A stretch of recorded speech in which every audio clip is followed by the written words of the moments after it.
हाँ, नमस्कार साथियों। कक्षा 12 विषय इतिहास।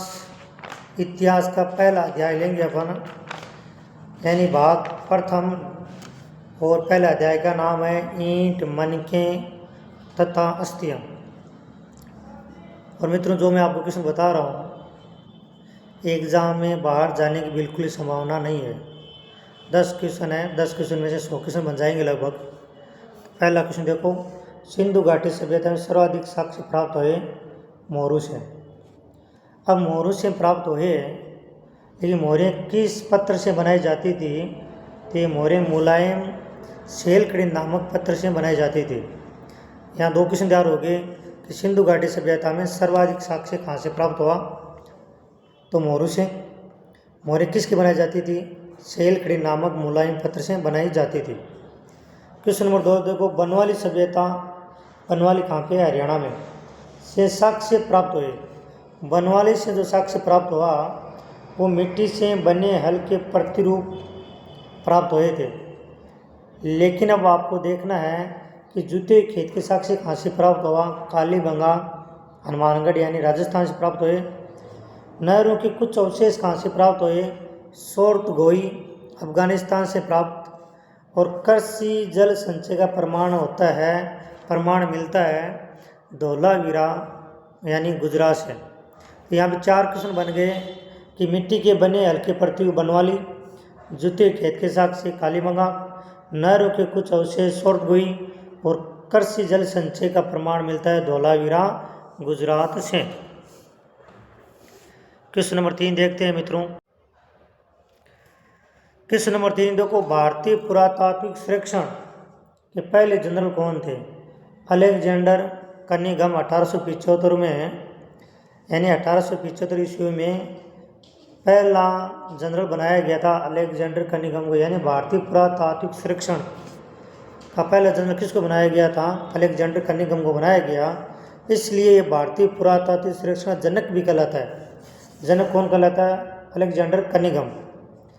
अब 1924 में जनरल बनाया गया जॉन मार्शल को, और 1944 में भारतीय पुरातात्विक सर्वेक्षण का जनरल बनाया गया था 1944 में R.E.M. व्हीलर को बनाया गया। तो यहाँ से 3-4 क्वेश्चन तैयार हो गए कि भारतीय पुरातात्विक सर्वेक्षण पहला जनरल किसको बनाया गया?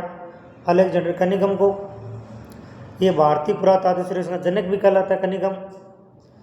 1924 में जॉन मार्शल को बनाया गया और 1944 में R.E.M. व्हीलर को बनाया गया। अब आपको कमेंट में बताना है कि दयाराम साहनी किस सभ्यता के खोजकर्ता थे। क्वेश्चन नंबर 4 देखो, मोहनजोदड़ो सभ्यता से साक्ष्य प्राप्त हुए। तो मोहनजोदड़ो सभ्यता से साक्ष्य प्राप्त हुआ विशाल स्नानागार और लगभग 700 कुओं का साक्ष्य प्राप्त हुआ है। और पशुपति शिव की मोहर भी मोहनजोदड़ो से प्राप्त हुई है। और ये मणके कहाँ से प्राप्त हुआ? मणके प्राप्त हुआ चनोदड़ो सभ्यता यानी पाकिस्तान से मणके प्राप्त हुए। तो क्वेश्चन नंबर 3 का राइट हो गया बैराइट, और क्वेश्चन नंबर 4 का राइट हो गया दैराइट। ए और स दोनों राइट है। विशाल स्नानागार, 700 कुएं और पशुपति शिव की मोहर भी मोहनजोदड़ो से मिली है। और मणके कहाँ से मिले? चनोदड़ो सभ्यता कहाँ पे है? पाकिस्तान में। क्वेश्चन नंबर 5 लेते हैं। क्वेश्चन नंबर 5 देखो,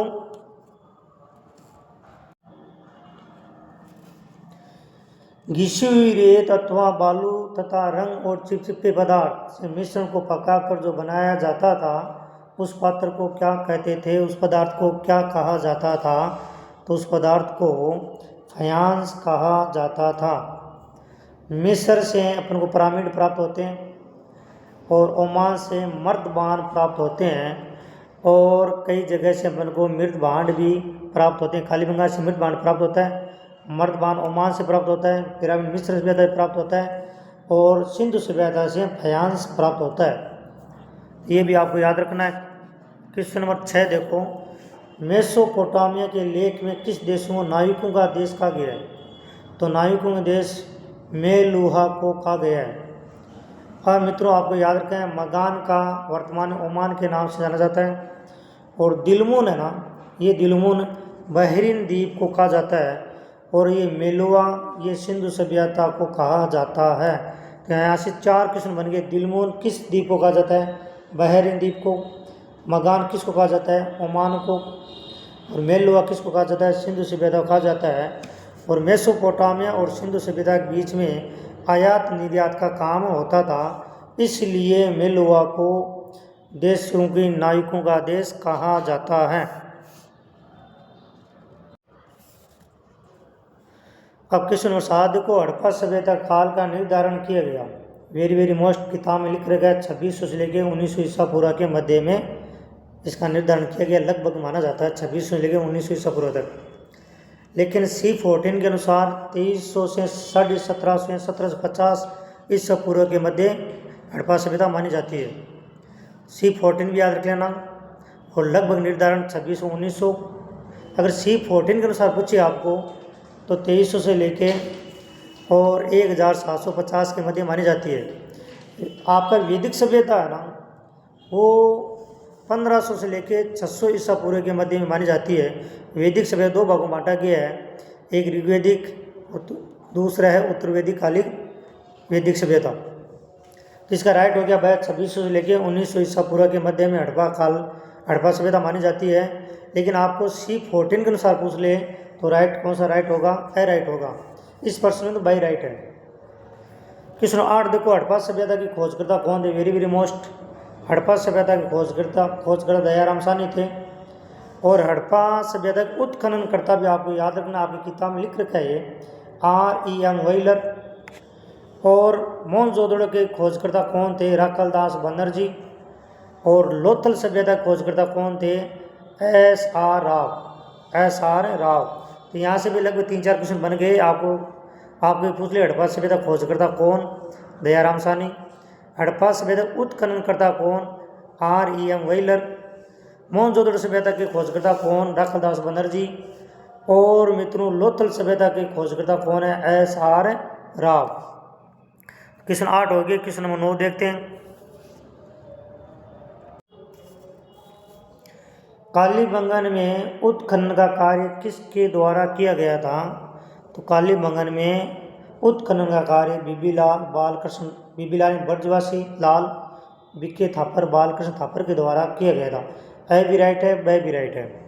लेकिन कालीबंगा खोजकर्ता आपको पूछ ले तो अमलानंद घोष करना है। इसका 2 राइट हो गया, ए भी राइट और ब भी राइट है। कालीबंगा सभ्यता किस नदी पर है? गग नदी पर। कालीबंगा सभ्यता किस राज्य में है? तो राजस्थान में है। राजस्थान किस जिले में? हनुमानगढ़ में। तो कालीबंगा को सिंधु सभ्यता की तीसरी राजधानी कहा गया है डॉक्टर दशरथ शर्मा के अनुसार।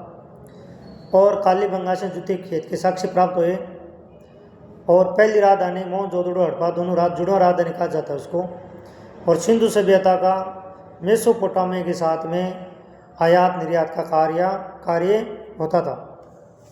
अब मित्रों आपको मानचित्र में दर्शाना है बनवाली हरियाणा, कालीबंगा, सोरठगुई, मोहनजोदड़ो, हड़प्पा, चनोदड़ो, बालाकोट, लोथल, धोलावीरा, गणेशवर। बनवाली हरियाणा में लिखना है, कालीबंगा राजस्थान में, सोरठगुई अफगानिस्तान में, मोहनजोदड़ो पाकिस्तान में, हड़प्पा पाकिस्तान में, चनोदड़ो पाकिस्तान में, बालाकोट पाकिस्तान में, लोथल गुजरात में, धोलावीरा गुजरात में और गणेशवर सभ्यता राजस्थान यानी सीकर जिले में आपको दर्शाना है। एक बार मानचित्र देख लेते हैं। ये मैप देखो एक बार। सोरठगुई को आपको यहाँ पे अफगानिस्तान में भरना है, यहाँ पे सोरठगुई लिखना है। मोहनजोदड़ो, हड़प्पा, चनोदड़ो, बालाकोट पाकिस्तान में लिखना है। उसके बाद में कालीबंगा राजस्थान में लिखना है। उसके बाद बनवाली हरियाणा में लिखना है। उसके बाद में धोलावीरा लोथल ये गुजरात में लिखना है आपको। इसी तरह से आपको मैप दिया जाएगा और मैप में लिखना है। आपको पूरा स्टेट याद होना चाहिए। उसके बाद जो स्थान दिए जाते हैं वो स्टेट में ही लिखना है। छोटा सा वीडियो दोस्तों, अगर अच्छा लगा लाइक करना। धन्यवाद मित्रों।